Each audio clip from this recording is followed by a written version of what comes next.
Welcome back. SGX Nifty is up 29 points and Hang Seng market is also recovered, by the way, from the lowest point. So it's all over the place as far as the global markets are concerned.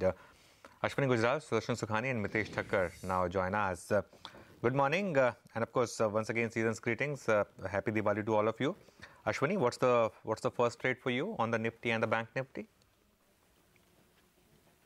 Well, good morning.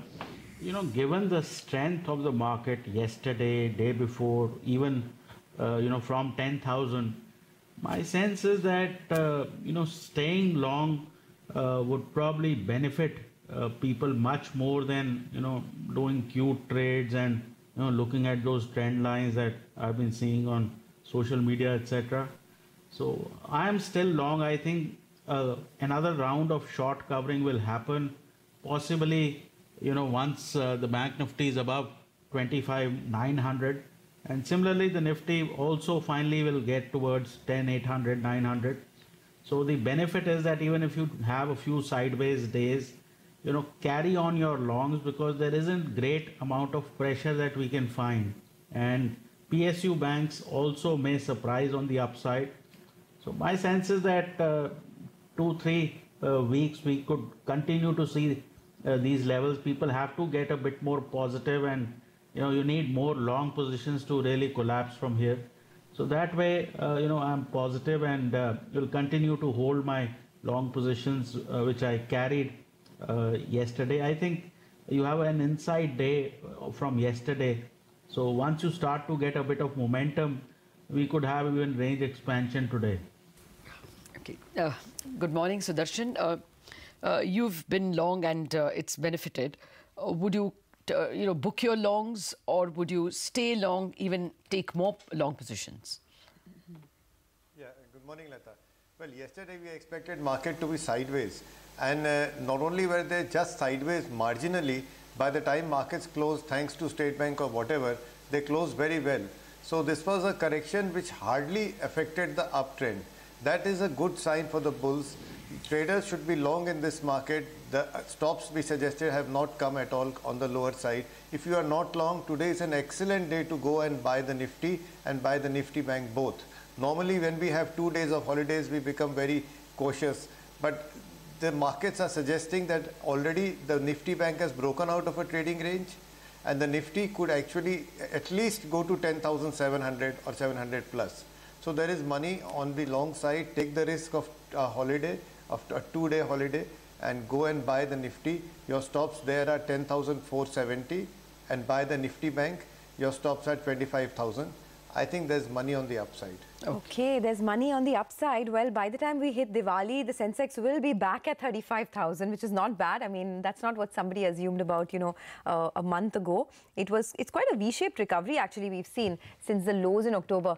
Mitesh, hi, good morning. Happy Diwali to you. What's the sense you're getting? Would you go long as well? Good morning and Diwali greetings to all of you at CNBC and our viewers. Yes, I think we've been advocating as much and looking at targets of around 10,580, 640 on the Nifty, which have been met. But I think the indicator setup does suggest that there will be further upsides. What can happen in the meanwhile is that once still we don't cross 10,640, 650 zones, we might see 2-3 days of consolidation after actually going up by nearly 600 plus points from the levels of 10,000 at least just a week back. Having said that, I think the idea should be to trade on the long side on stock-specific basis. On the indices, you might want to wait for some dips to buy into if you haven't bought afresh. And anything close to about 10,400, 450 zones, if you get it, would be excellent buying zone. But I would even suggest, start to buy partially as we get a 50, 60, 70 points and keep adding more on another 50, 60 point kind of a dip. So keep a long bias. I think eventually we will break about 10,650. And once that happens, 10,800 or thereabout should be your next logical target. Okay. Well, Ashwini, you're saying today is an inside day. So what is the trade and what are the contours? Yesterday was, which means yesterday's bar was inside, day before's bar. That just means that post the day before's rally, yesterday you went through some sort of a consolidation. So once we start trading above yesterday's low, you should expect expansion. So basically the Nifty range is 10,500, 10,600.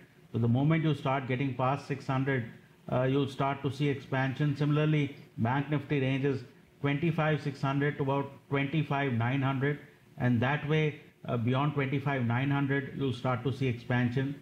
Let me also say, I said that State Bank will go up post the results.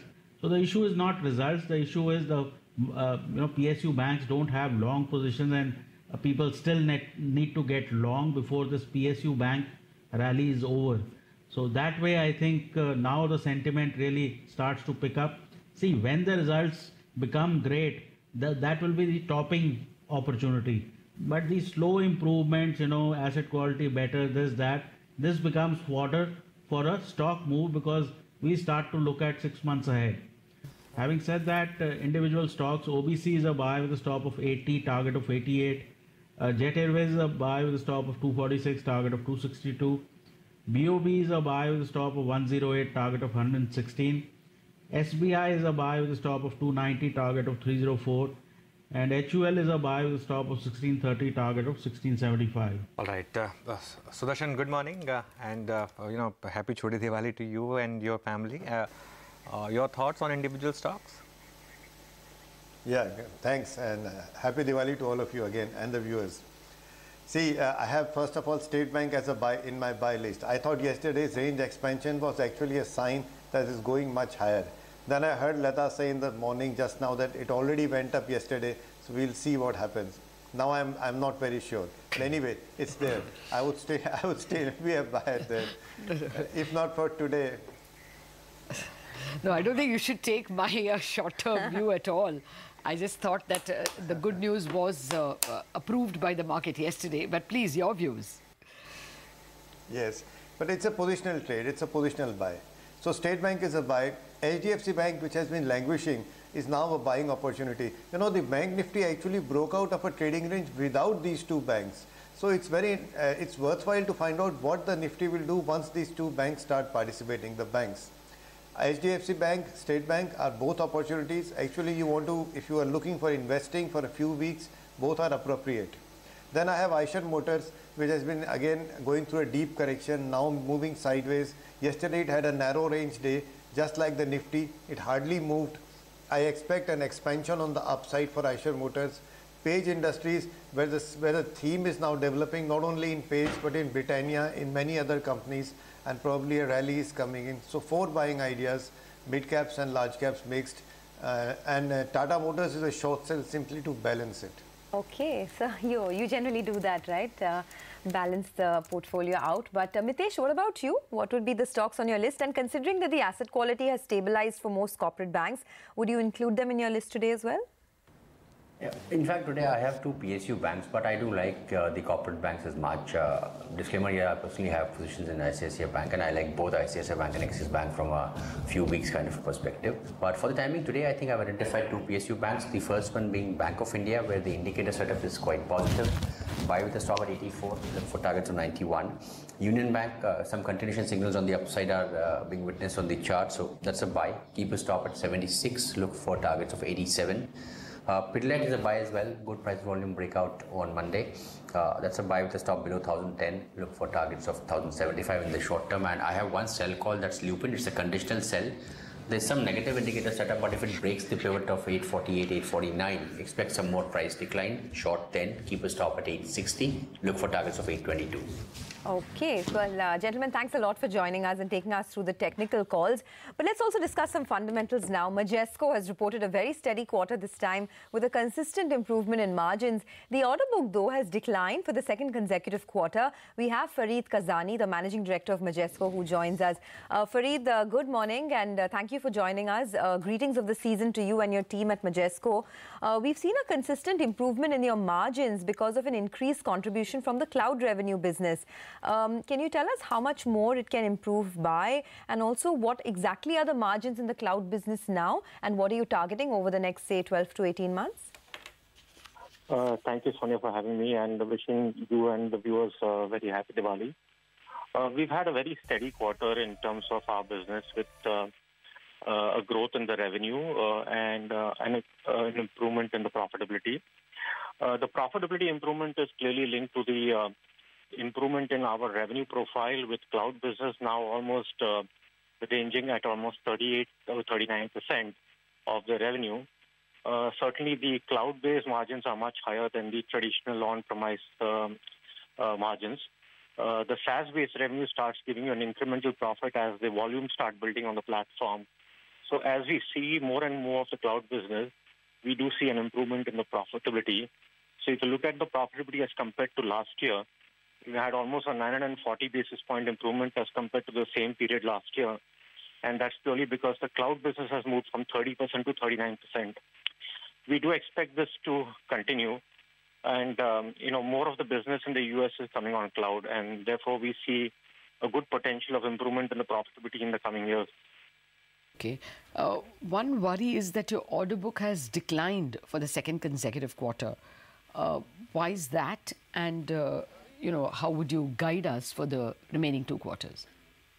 Lata, this is clearly linked to, business that comes from the cloud, and the 12-month order backlog is reflective of a much lower kind of order book in the first year.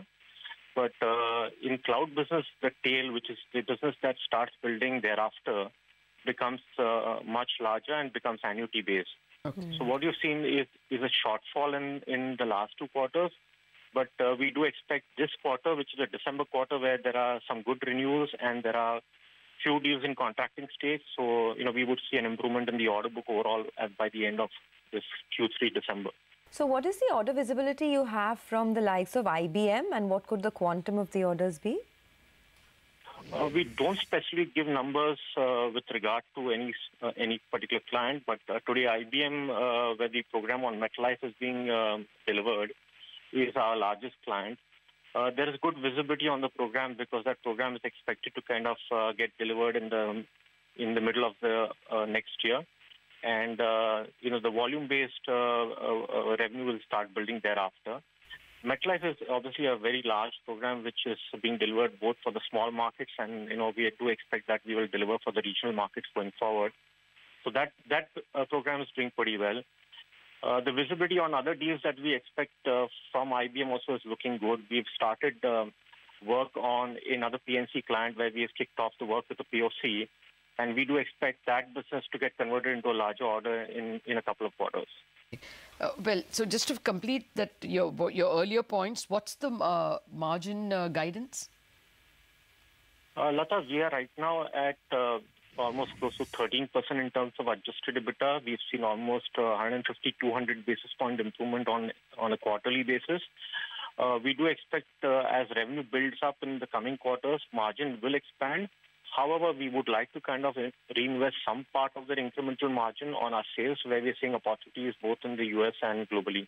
Mm-hmm. Okay. Over the last 4 quarters, your rupee revenue growth has been in the range of around 4.5% to 5.5%. Do you think you can outpace that over the next few quarters? December is obviously a tough quarter because of number of days and, the year end. But we do expect that in the coming year, the growth will be much better. Okay. And finally, you have over 400 crores of cash, isn't it? You're looking for any acquisitions? Should we hear anything from you soon? Yeah, the cash is developed as a war chest for doing the acquisitions. We are, working through certain prospective acquisitions, and the moment we close an acquisition, we will definitely inform the street and investors. But yes, the target to use the cash is for acquisition. Okay. All right. Thank you very much, Farid Kazani, for joining us with those details. Have a great year ahead. Thank you very much. We take a break. Up next, former RBI Governor Raghuram Rajan likens the Reserve Bank to a seat belt, which helps avoid bad accidents. More from that chat I had with him up next after this break.